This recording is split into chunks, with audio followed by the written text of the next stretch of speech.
I've loved films ever since I was a kid, like really little, 5 or 6 years old. And by the time I was 12 or 13, I thought I wanted to make movies. And then I went to film school at NYU and pretty instantly realized that making films was not for me.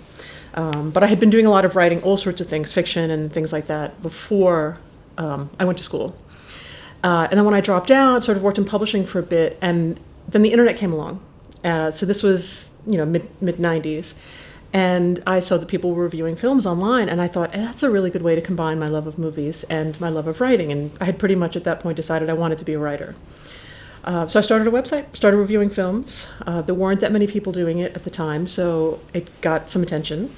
And it kind of snowballed from there. So that was 1997 when I started flickphilosopher.com, and it's still around. And it's one of the few film sites from back then that is still around. And do you also have a day job, or is this how you make your living? Well, making a living is a bit of a stretch. I don't do any other work. I just write about films. A little bit of other writing as well, but mostly about films. But it's really tough to make a living. I'm struggling, basically getting by with credit cards and borrowing money. And may I ask, is it your perception that it's increasingly tough to make a living, or has it consistently been tough? Well, I think talking about making a living on the net with content has gotten harder in some ways because ad revenue has just completely crashed. I used to have ads on my website, and they didn't make a ton of money, but they made a certain amount every month, a couple $100 US maybe. But in recent years, I got rid of the ads because the revenue had dropped so low that it wasn't worth annoying my readers and myself with all the ugly flashing banner ads and things on the site. So as far as that sort of thing, making money from a website, even if it's pretty popular, that's definitely gotten tougher. And as far as film criticism itself goes, the magazines are dying. All the other sites are suffering the same problem with the ad revenue. So either they're not paying or they're paying very little. So it has gotten harder, but I don't think it's unique to film criticism. It's a journalism problem. Excuse me. This is a very general question, but what do you think film criticism actually is? Like, what are its values and what's it for? I think that's probably something that every critic sort of decides for him or herself. For me, it's about trying to figure out what a movie's about. Sometimes it's about trying to figure out if I liked it or not. Sometimes I'm not really sure what my reaction to a film is until I start writing about it. So for me, yeah, I want to delve a little bit deeper into a film rather than just looking at what's on the surface. I try to look at what films mean in a larger context, especially big popular films, Hollywood blockbusters. Why is Adam Sandler popular or not? Maybe his popularity seems to be dipping a bit, but that sort of thing. Like, what does it say about us when these sorts of films do really well or these films don't do well? So for me, it's about a larger cultural context. It's not always just about individual films. And your approach to the larger context is through an individual film, but you are at the same time being a cultural critic. Is that sort of something? Yeah, I think that's fair to say. Maybe I should think of myself more as a cultural critic than a film critic. Well, yeah, I mean, yeah, but I do definitely talk about things beyond what's just on the screen in a film.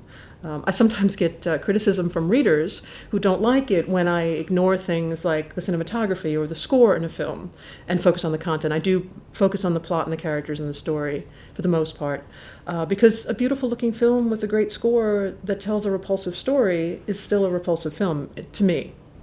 And I'm astonished how people can look past unlikable characters or a story that doesn't work or a story that's actually offensive because it's pretty or because it's cleverly directed. And I understand that there are people there are critics who want to look at craft of film, and that's fine, but that's just not what I'm interested in.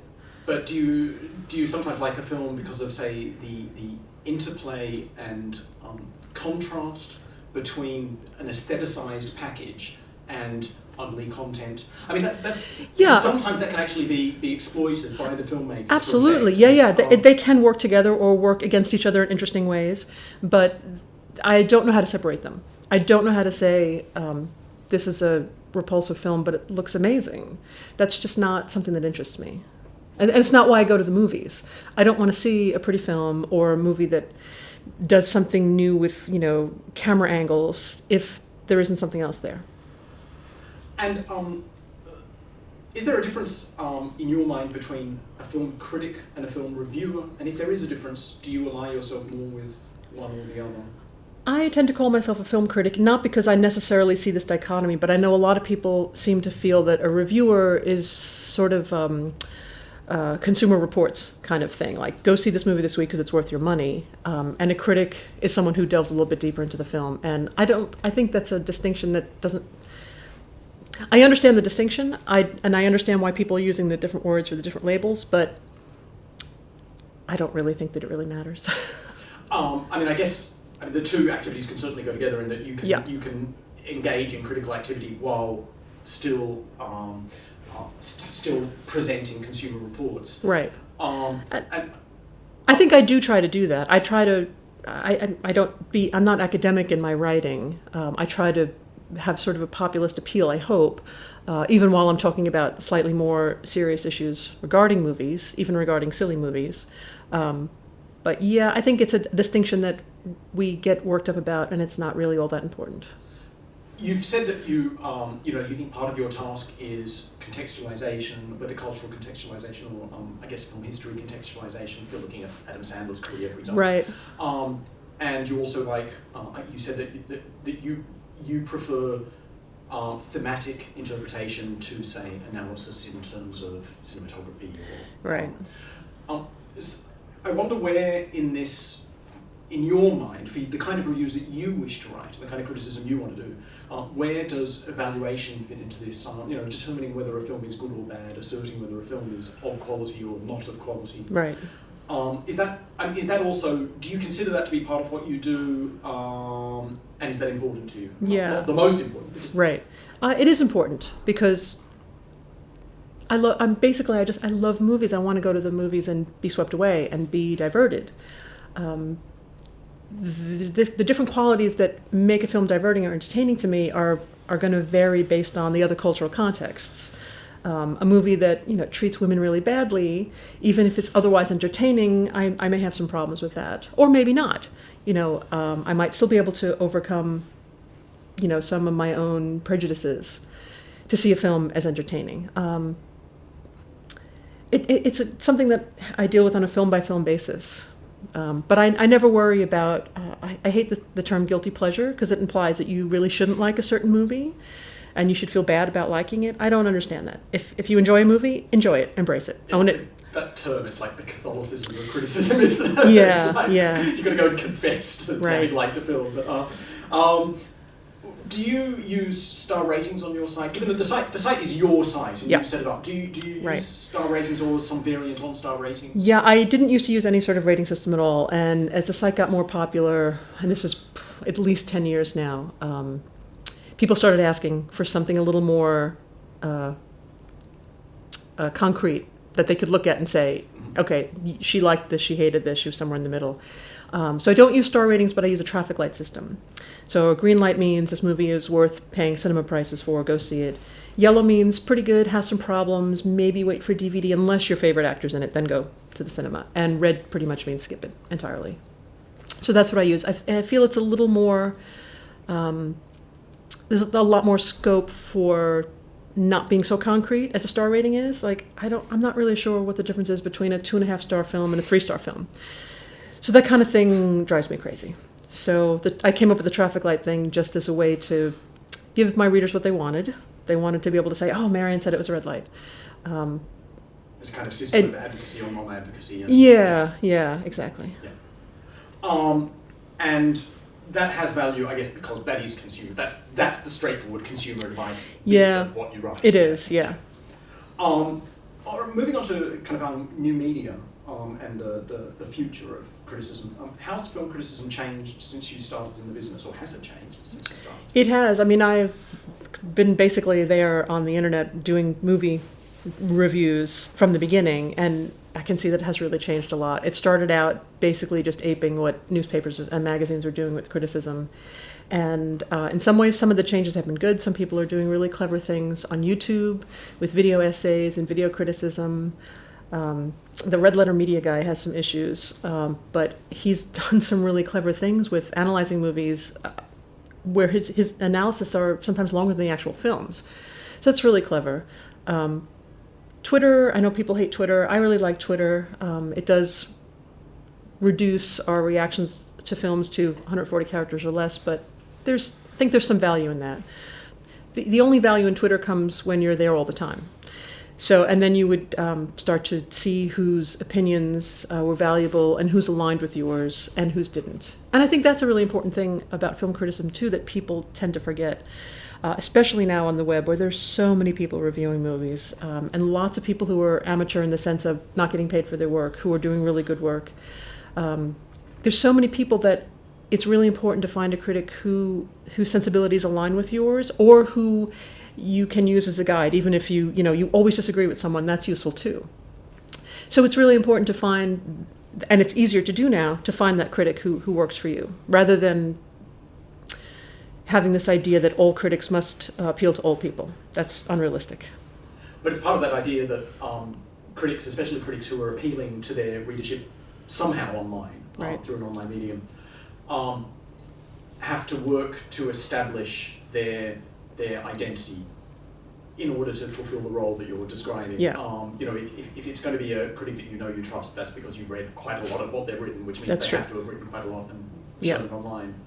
So would you say now that the criterion of what will make a quality critic for a reader is no longer simply the dividing line of whether the critic is paid or not, and is more to do with longevity or a name that has been carefully established over time? I think that's fair to say.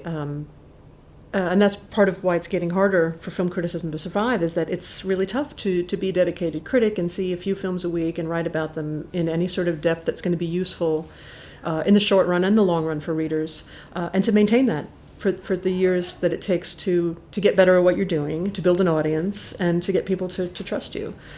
It's tough to do when you're not being paid. It's tough to do as a side job, as a hobby. Yeah.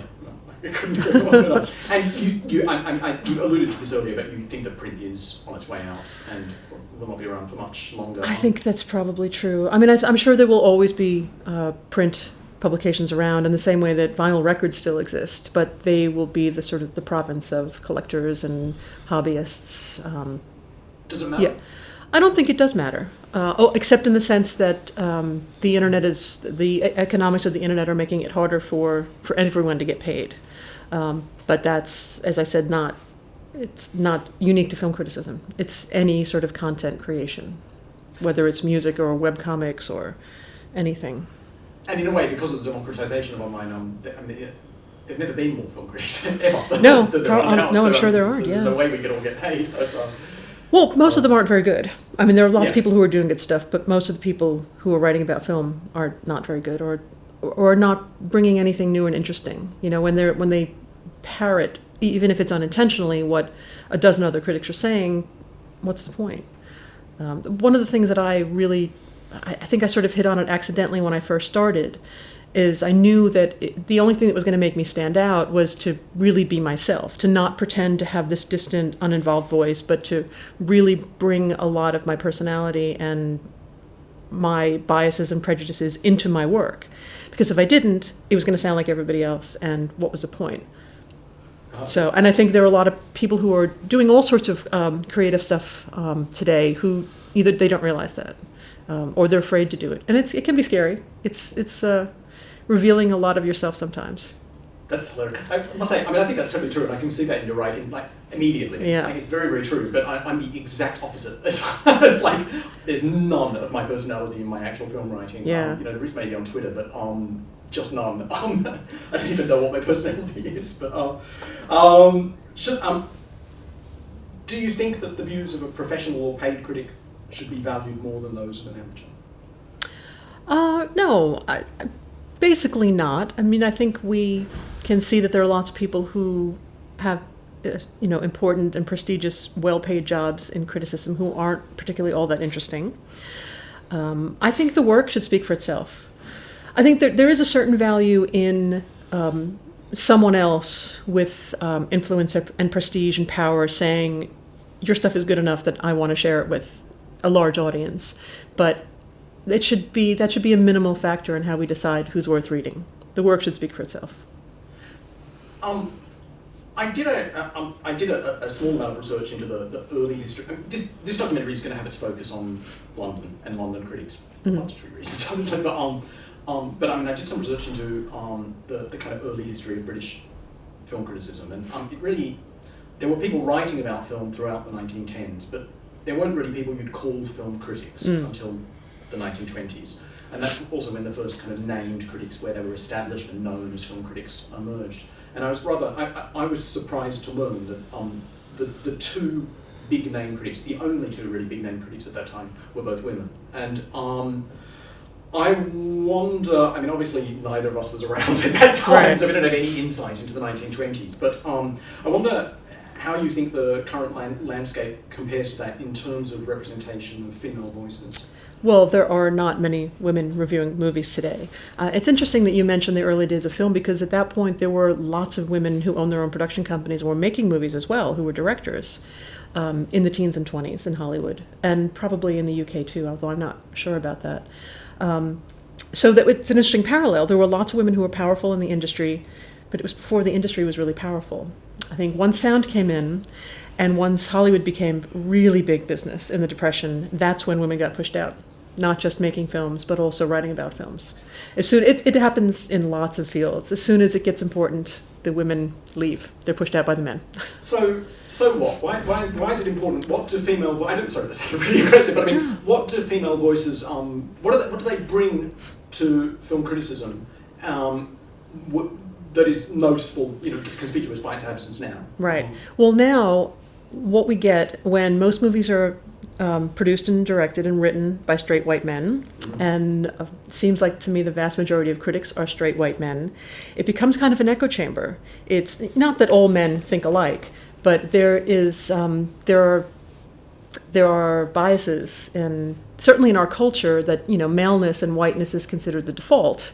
And when all the filmmakers are making films that reflect that, and the people writing about the films are also reflecting that, unconsciously, they're not bringing this as a conscious bias, but it becomes kind of an echo chamber where they're just echoing their same biases and prejudices back and forth. And it's not necessarily a bad thing. There's nothing wrong with white guys telling stories and reviewing movies. But as soon as we start bringing women or people of color in, they're the ones who are able to see past, those unspoken biases and say, wait a second, why aren't there any women in this movie? Why are the women treated badly? Why are there no black people or Asian people? So when there are people who are not necessarily reflecting the same attitudes as the filmmakers, they're the ones who are pointing out the problems and the limitations of the films. I'm fortunate in that I only recently got my first death threat over a film review, but other women who are outspoken in other areas have been dealing with that for a long time. But yeah, it's constant, this movie's not for you because you're a girl, so why are you reviewing it? I get that with action movies and science fiction movies a lot, which is really kind of ironic because those are my favorite kinds of movies. I'm told I should stick to chick flicks, which I generally hate. Again, sort of ironic. It's not everybody, obviously. There are plenty of people who are really thoughtful in their responses, or who disagree with me but can do so without being abusive about it. But there's a perception that who am I to talk about movies when I'm just a girl? And it's really frustrating because I love movies. And to be honest, I don't get many responses to my reviews at all, but I don't think I've ever had a response that gendered me, ever. It's like, it'll be a response to something else, and it might even be abusive, but it's never because I'm a male. Well, it's really interesting in that I can be saying something similar to what lots and lots of other male critics are saying, that a particular film might be sexist or, things that sound like they're somehow, a feminist agenda when they're not particularly. And I will take abuse when men who've said exactly the same thing don't get any pushback at all for it. So, which basically proves that the problem is me, not what I'm saying. It's the fact that I'm a woman saying it, and people don't want to hear that. That's not your problem. That's actually their problem. Well, yes, I say problem but in I quotes. understand what you mean. It's your gendered identity. Exactly. which film was it that you got the death threat? Sorry, I'm just curious. Well, recently, a couple of examples are Cinderella and 50 Shades of Grey. I hated 50 Shades of Grey and wasn't crazy about Cinderella, and actually saw a lot of similarities between the two films. And I was far from the only critic who had some specific criticisms of both films, and yet that Cinderella particularly, for a movie that was about someone who is super, super nice in the face of abuse, and that's supposed to be the lesson, that you should be really kind to everybody. Some of the really nasty comments that I got in response to that review were really horrific.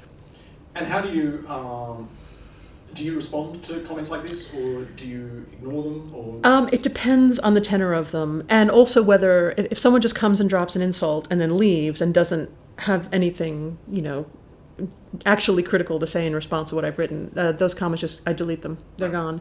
Although I've started collecting them now, because I think a lot of people don't realize the sort of abuse that outspoken women online take. So now I get a screen grab, and then I delete them. And then I have a whole separate post going, running post, where I just keep adding these ridiculous, violent, outrageous, nasty comments. And I believe also that you've embarked on a project to examine recent films through the microscope of the way that they represent sex and gender. And Right. I wonder if you could tell us a bit about what that is and what you're doing with it. Yeah, the project is called Where Are the Women? And this has sort of been in the zeitgeist now for a couple of years, and we've been hearing lots of statistics about how some tiny percentage of films in a certain year have female protagonists, things like that. And I think even those of us who are sympathetic to the problem that women are almost entirely absent or treated badly on film, those sort of dry statistics they sort of go right over your head, and they don't really connect.